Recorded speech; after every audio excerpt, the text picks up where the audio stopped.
This morning, you probably lied. Not a big one. Maybe you said you were fine when you weren't. Maybe you told someone their haircut looked great. Maybe you said, I'm almost there, when you hadn't even left the house. It felt automatic, harmless, normal, but here's the strange part. That tiny reflexive lie is one of the oldest tools your species ever built. Older than farming, older than fire, some researchers argue. And it didn't start with humans at all.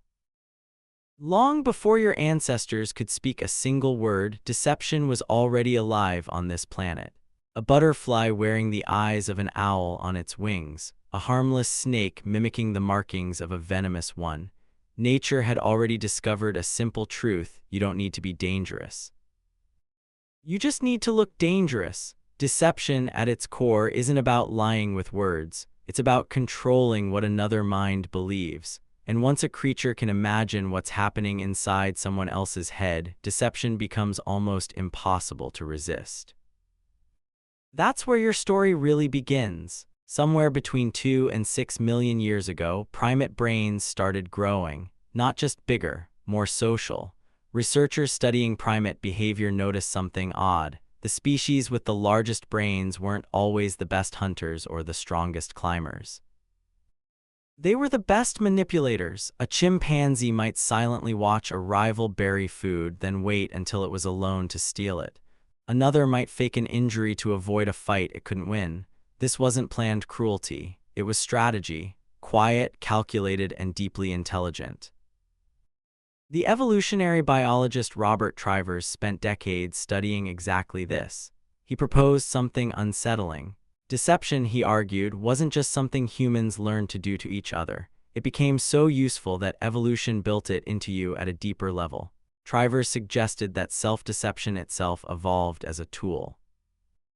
If you can convince yourself of a lie, your body language, your voice, your face won't betray it. You'll lie better because part of you actually believes it. Think about that for a moment. Your own mind may be hiding things from you just so you can hide them more convincingly from someone else. Does that sound impossible? Consider how often you've told yourself a story about your own behavior that, if you're honest, doesn't quite match what happened. You weren't late because you're careless. Traffic was just bad. You didn't ignore the message. You were simply busy. These aren't malicious lies. They're small acts of self-protection running quietly in the background of your mind all day, every day. By the time early humans were living in small hunting bands, deception had become something far more sophisticated than hiding food or faking a limp. It became social currency. Anthropologists studying hunter-gatherer societies found that gossip, exaggeration, and carefully managed reputations were everywhere. Who could be trusted? Who had failed at the last hunt? Who secretly took more than their share? Managing what others believed about you wasn't a luxury, it was survival. A person seen as untrustworthy could be excluded from the group entirely, and in the ancient world, exclusion often meant death. So a new kind of intelligence emerged, not the intelligence of tools or fire, the intelligence of managing minds.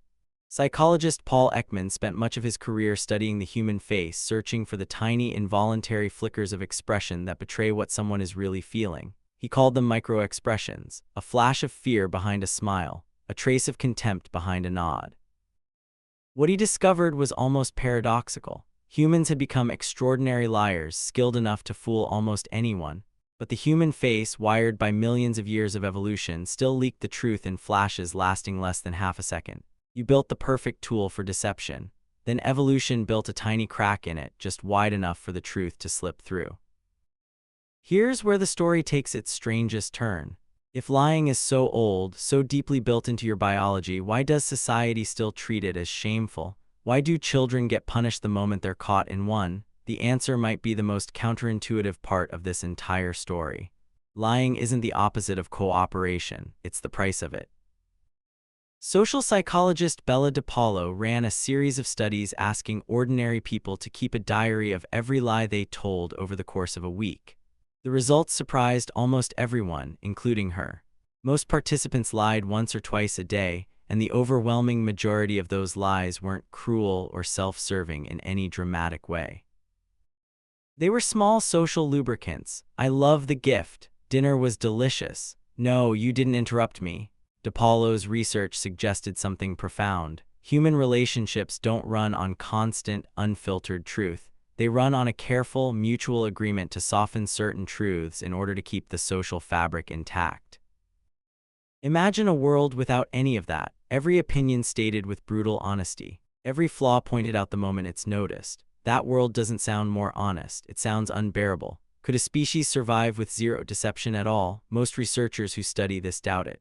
Cooperation, trust, and even love may depend on a delicate balance between truth and tactful omission. This is the twist your ancestors stumbled into without realizing it. Deception didn't destroy human cooperation. In many ways, it made large-scale cooperation possible. A group that could manage reputations, forgive small dishonesties, and maintain flattering illusions about each other could stay together longer than a group demanding constant brutal honesty. Trust, it turns out, isn't built on perfect truth. It's built on shared, agreed-upon fictions. The idea that a tribe's leader is chosen by the gods. The idea that a nation's currency has value. The idea that strangers wearing the same uniform are on your side. None of these are objectively, physically true. They are useful lies repeated by enough people for long enough that they became the invisible architecture of civilization itself. Now look at your own life again through this lens. Every profile picture you've ever chosen is a small act of curation, a version of yourself edited for belief rather than raw accuracy. Every social media caption is a tiny performance, shaped by what you want others to feel about you, not necessarily by unfiltered truth.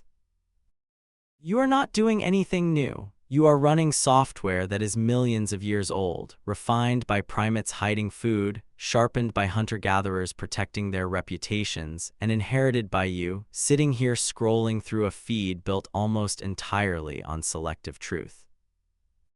Even your memory participates in this. Studies on memory reconstruction have shown that people routinely, unconsciously edit their own past, smoothing over embarrassing details, exaggerating moments of triumph, softening moments of failure.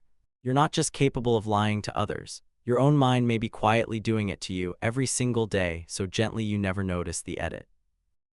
So when you told someone this morning that you were fine when you weren't failing at honesty.